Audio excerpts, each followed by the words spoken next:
is Chris Doornbos. I'm the CEO of E3 Metals. We're a lithium development company located in Alberta, and we've been around for about 2.5 years developing this project. And 2019 for us has been an absolutely massive year. So building a foundation of a real lithium producer here in Canada, and in Western Canada, one of the first for sure. So a couple of the big highlights this year: we signed on the world's largest lithium producer to help us develop our processing technology. So Livein Corporation invested $5.5 million into the company in September. That money is going towards technology development to get us a pilot plant and proof of concept for a commercial process. Along with that, we're aiming to be in production by 2023, first lithium.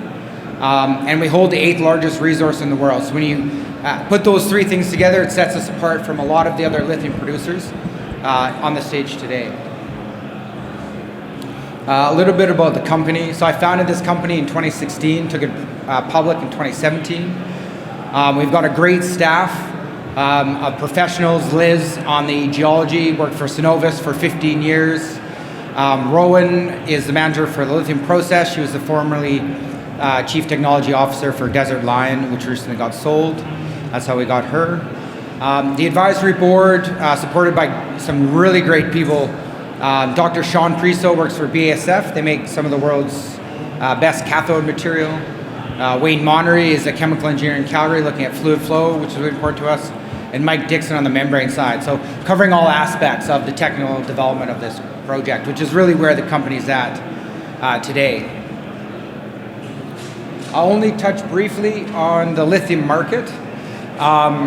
Really what we try to show in this graph is where the project is relative to this supply-demand dynamic. So we're looking to be in production by 2023.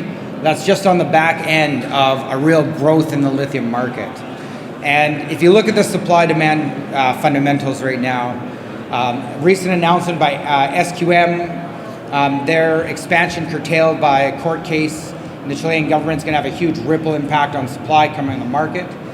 I think that's something that a lot of people, when you look at how long it takes a project to actually go from development into production, it's usually quite a long time. It's spent a lot of effort. We have a benefit in Alberta because we're doing this on the back of oil and gas. So all of that development work's already done for us. And you look at the demand side, those numbers are continuing to grow. And demand on lithium is the same as demand on EVs. The curves plot 1-to-1. A lot of recent moves in the EV space: GM, Tesla, BMW, and all Volkswagen in the past 3 or 4 months announcing large offtake agreements into the lithium, securing their supply for their batteries to build their fleet. 20 new EVs on the market this year. So that is coming. That the EV movement, which is driving lithium demand, is moving very rapidly. And a big part of what we're seeing now is, the past couple of years in the lithium space weren't that great on the retail market. But in 2020, a lot of that movement's coming back. So we're seeing a lot of interest and excitement in lithium stocks because a lot of the sentiment that was hindered by development companies, it's sort of separated the weeds from the chaff, and now there's only a few of us left, and the few that are left are actually advancing quite rapidly towards commercial production. So this is a little bit about the Livein Deal. Like I said, $5.5 million US for 19.9% of E3. Beyond that, the biggest thing they're actually bringing to this is their expertise. So they produce about 37,000 tons of lithium per year. They do a large amount of that in North Carolina, where their R&D facility is, and where my staff was last week, working on commercial process for our technology. So very good expertise, and they're deploying them to the project. This is a slide you can go on our website and find. This is just about who Livein is. So they're a spin out of FMC. They're worth about a little over $1 billion US dollars, trading on the New York Stock Exchange. They're not the Livein from Toronto. So they're an absolutely massive company. And again, technical expertise is what they're really bringing to this. And this is a little bit of our process. This is what Livein's investing in. So we developed a technology that allows us to extract lithium directly from the brine. We're able to concentrate it and purify it at the same time. So we go from 80 parts per million up to about 5,000. and we reduce the impurities to over 99% reduction. So we produce a very clean, pure concentrate out of the back of this machine, and that you can put into any conventional lithium processing technology. So we plan to make hydroxide, which sells for about $12,500 per ton right now. When you look at our flow sheet, this is a very simplified version of a flow sheet for us. The first part of it, the blue, is oil and gas production, so it's exactly what we do in Alberta every day. The lithium extraction piece, that's our technology that we brought to the table. And then the back part of that are concentrates produced into lithium hydroxide by conventional processes that Livein are experts in making hydroxide. So, Alberta, it's a very unique jurisdiction for developing a lithium project. So if you look where lithium comes from right now, the majority is South America or China. Australia as well is a big producer. Most of their product goes up into China to be processed into a battery quality product. We have a great opportunity here because this is just like oil and gas. We produce brine out of a reservoir just like you produce oil out of a reservoir. In fact, this reservoir was the discovery of oil in 1947 by ExxonMobil, Leduc number 1. Since then, it's pretty much out of oil. It's been produced since the 40s. Exxon left it in the 90s, now held by a bunch of small little companies.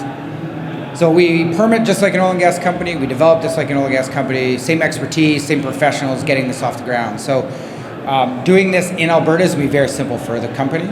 And you look at it from on the world stage where lithium comes from. Very safe, secure jurisdiction for us to be producing lithium. So 20,000 tons by 2023, looking to grow that to 150,000 tons by, say, 2040. So a nice scaled production over time, making us one of the largest lithium producers. And when you look at this on the scale of things, this is, it's a green product. It's not oil sands, but it is as large as what oil sands is in terms of reserves and resources. So it's an absolutely massive opportunity for Canada and for the province. This is where we sit in the world stage, so we're the 8th largest resource in the world here in Alberta. You can see our permit boundary in the white, pretty much following the Leduc Reservoir, which is where this is. We've got 3 resource areas. They're about 35% of our ground. That's just where we've sampled so far. 6.7 million tons. So the growth potential for this is still there. We still have 65% of the land that we have not put resources out of that we hold. You can look at market cap to resource size. We have a fairly substantial resource. We have a very small market cap. I think 2020 is going to see a lot of growth for E3 over the year. A good comparison you can look at is Standard Lithium. They're on here. They're worth about $75-80 million today. They have a very similar process, and they're just piloting right now. Their pilot's running, and we plan to be piloting probably sometime this time next year. So I think we have a pretty good, nice run here in terms of our potential for growth for our shareholders. Technology development with Livein, we're doing resource development, all culminating with a pilot plant and proof of concept. So some big announcements in 2020. We're looking at economics for the first time, proof of technology for the first time. All these things coming down the pipe in the next little while. All right. Well, thank you very much. Appreciate it.